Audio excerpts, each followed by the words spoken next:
Good morning and happy Wednesday. Welcome to your early morning intuitive guidance.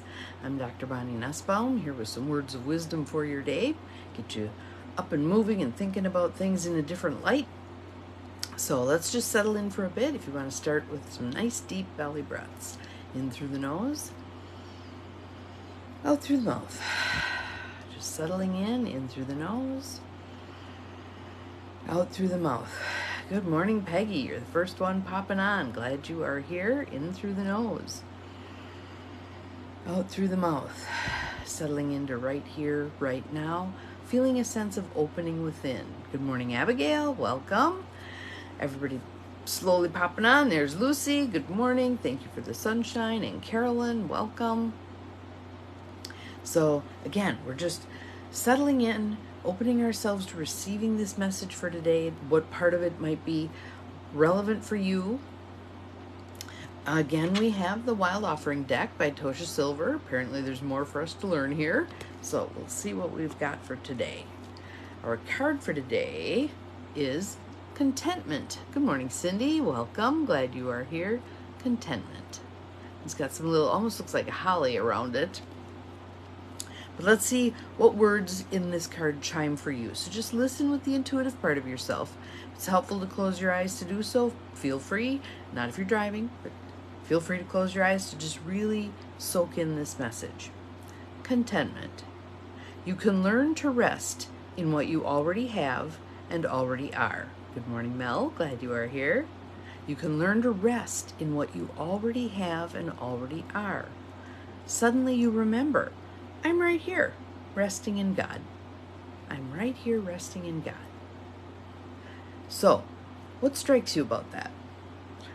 What I liked was that you can learn to rest in what you already have and already are, instead of that incessant striving to achieve more.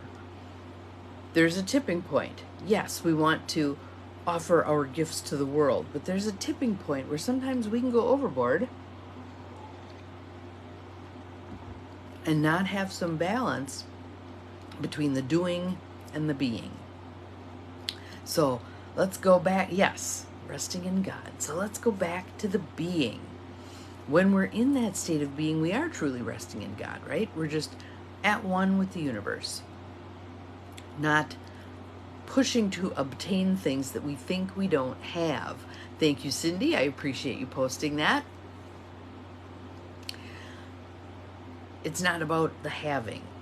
And most of us, if we're honest, will say that when we've coveted something and have gotten it, either worked really hard to get it or borrowed against ourselves to get it or whatever, there's that brief little bit of excitement, and then what? Meh. Whether it's a piece of jewelry or some sporting equipment or a new house or a new car or whatever it is, oftentimes we get that thing and we go, eh, and then we're off hunting for something else. Somewhere in here, in the interest of not doing the same thing and expecting different results, definition of insanity, right? Good morning, Beth. Wouldn't it be wise for us to take a look at, okay, maybe the obtaining of things is not what's going to fill me up. Maybe contentment comes from something other than having, or the pursuit of having. Maybe contentment comes, surprise, surprise, from within. From within. How many cards have we had recently where the gist of the message is, stop looking out there, look within. It's all in here. Sometimes do we have a hard time finding it, tapping it? Yes. And usually the reason that is, good morning, Judy, is because we somehow have gotten in our own way. We somehow, through old learning, things we're carrying with us from childhood, etc., get in the way of advertising. Advertising, media certainly pounds us with, you're going to be happy when you buy this $75,000 car, when you upgrade to the $500,000 house, when you blah, blah, blah, blah, blah. And none of that's right. None of that's relevant. None of that's valid. When we go within, when we look within ourselves, when we still ourselves and are quiet, I got a Tony Robbins email yesterday basically asking the question, are you willing to be uncomfortable? Good morning, Gwen. Glad you are here. Hello, hello. Are you willing to be uncomfortable? Because when we stop that incessant running, looking for things, and we settle into ourselves, sometimes we have to pay attention to, ooh, I'm not feeling very good. Why am I not feeling very good? Okay, I've been running around like a ninny, burning the candle at both ends and in the middle. I've been eating like crap. I haven't been sleeping well, blah, blah, blah. I'm not getting any exercise. When we take a look at that, that's uncomfortable. But I was working with someone last night, and it was her first coaching session for this round. And I said to her, yes, things may again look like a hot mess. And she's mad at herself because she had made tremendous progress and then quit and fell back and is in a worse position in her mind than what she was in when she first started working with me. To get the vehicle moving again takes some effort. To keep it moving takes less effort. So are we willing to make the investment on the front end of getting the vehicle that is our life moving again so that we can keep it moving more effortlessly, okay?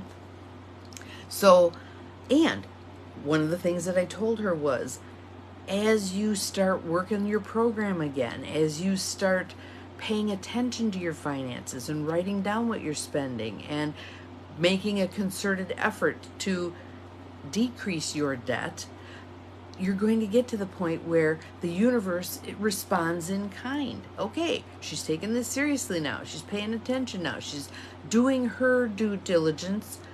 Let us, the universe, assist. And things unfold in great ways.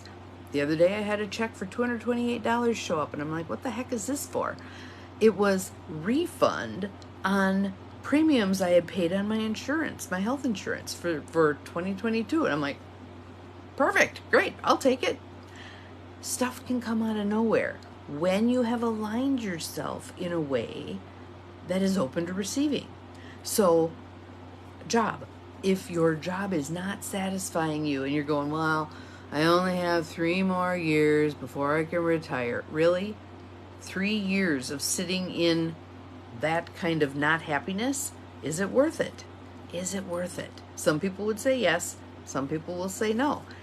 Then we work up the bravery to make a change. And again, when we put ourselves out there, the universe says, oh, she's serious now. All right, let's throw some opportunities her way, see what she does with them, and see what unfolds. And oftentimes, how many times have you experienced, I know I have about a bazillion times in my lifetime, that when I've taken a step on the path, the opportunity, good morning, Pat, welcome, the opportunity that is going to present itself isn't even on my radar screen. It's not even a twinkle in my eye yet. But because I take that next step, all manner of things begin to fall into place for that opportunity that I can't see yet to present itself. So you don't want to be the person who says, when I see the opportunity, then I'll step forward. Stalemate, nothing happens. I will step forward and see what opportunities present themselves. If I don't choose any of those, I'll take another step forward and see what opportunities present themselves. Okay, I'm going to pick that one. I'm going to run with that and see what happens. Okay? So, again, contentment. Being okay with where you're at and what is and who you are. How many of us are on that chronic hamster wheel of self-improvement? Does there ever come a point where we're okay with who we are? Does that mean we stop growing? No. Does that mean we stop learning new things? No. But I think it does mean the I'm not done yet kind of goes away. Here I am, exactly as I'm meant to be in this moment. In this moment. Will I change over the course of the rest of my life? Absolutely. But here I am. Good enough. Actually, let me find my card here. So my coffee group, every week we pick cards. And my card for this week was being enough. Being enough. So let me read this too, because it fits right in with the contentment stuff. The innermost heart says, you are enough. Nowhere to go, nothing to get, nothing to change. No need to grow more deserving. You, yes, you are love. How about that? Don't they go together greatly? Contentment and being enough. How awesome is that? And actually, they're both from the same deck. So I decided my little being enough card needs to sit right here on my desk. So what about for you? Where are you at in terms of being contented with your life exactly as it is? Again, that doesn't mean you stop growing. It doesn't mean you stop making changes that are appropriate for you to make. But it means that in this moment, right here, right now, you're cool. Yes, you are enough. We are all enough. The tribe of practical rebels is full of enoughness. So celebrate that today somehow. You might, maybe your coffee is in honoring a ritual for enoughness. Whatever it is. Have an awesome Wednesday. We'll see you again tomorrow. Remember, you're capable of far more than you think you are, including being contented.